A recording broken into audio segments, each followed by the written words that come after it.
AC সংৰক্ষণ মুক্ত কৰক। জিলা পৰিষদৰ সংৰক্ষণ মুক্ত কৰক। জিলা পৰিষদৰ এসি সংৰক্ষণ বাতিল কৰক। এসি সংৰক্ষণ বাতিল কৰক। ৰঞ্জিত দাস মুৰ্দাবাদ। ৰঞ্জিত দাস হায় হায়। আমাৰ দাবী জিলা পৰিষদৰ এসি সংৰক্ষণ বাতিল কৰক। আমাৰ দাবী মানিবই লাগিব। আমাৰ দাবী মানিবই লাগিব। ৰঞ্জিত দাসৰ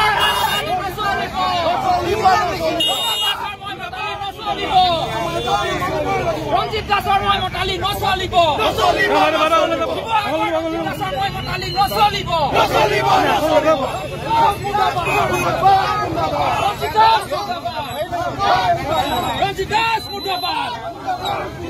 গণমঞ্চই শিৱসাগৰ জিলা পৰিষদৰ সভাপতিৰ আসনখন এছটিৰ কাৰণে সংৰক্ষণ কৰাৰ প্ৰতিবাদত বিৰোধিতাৰে আজি আমি প্ৰতিবাদ কৰিছোঁ আৰু পঞ্চায়ত আৰু গ্ৰামোন্নয়নৰ যিজন মন্ত্ৰী সেই মন্ত্ৰীজনৰ আমি প্ৰতিক্ৰিয়া দাহ কৰিছোঁ।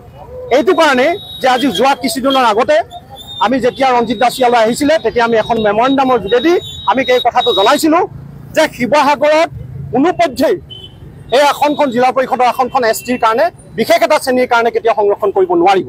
কিন্তু আমি দেখিবলৈ পালোঁ যে আজিৰ তাৰিখলৈকে ৰঞ্জিত দাসে কোনো ধৰণৰ উত্তৰ আমাক দিয়া নাই বা কোনো সদিচ্ছা প্ৰকাশ কৰা নাই। গতিকে সেইকাৰণে আমি প্ৰতিবাদী আমাৰ যি কণ্ঠ এই প্ৰতিবাদী কণ্ঠৰে প্ৰতিবাদী সত্তাৰে আমি আগুৱাই আহিব বিচাৰিছোঁ আৰু আহোম জাতীয় গণমঞ্চই আমি সকীয়াই দিব বিচাৰিছোঁ যে কোনো পৰ্যায়ে শিৱসাগৰ জিলা পৰিষদৰ আসনখন এছটিৰ কাৰণে ৰিজাৰ্ভেশ্যন কৰিব নোৱাৰিব।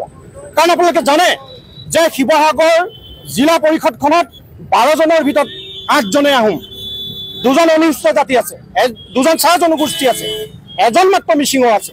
তেনে ক্ষেত্ৰত কি চক্ৰান্ত কৰি শিৱসাগৰৰ যিটো সাম্যমৈত্ৰী শিৱসাগৰৰ যিটো সম্প্ৰীতি এই সম্প্ৰীতি তেওঁলোকে আঘাত সানিব বিচাৰিছে, কিয় ইয়াত বিবাদৰ বীজ সিঁচিব বিচাৰিছে। গতিকে এই কথাটো আমি সকীয়াই দিছোঁ।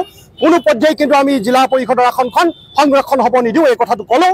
আৰু এটা কথা কৈছোঁ যে আমি জানিব পাৰিছোঁ যে তেওঁলোকে অহা 4 তাৰিখে এই যিটো এছটিৰ প্ৰেচিডেণ্ট এই জিলা পৰিষদৰ প্ৰেচিডেণ্টে ইয়াত শপত গ্ৰহণ কৰিব বুলি কৈছে।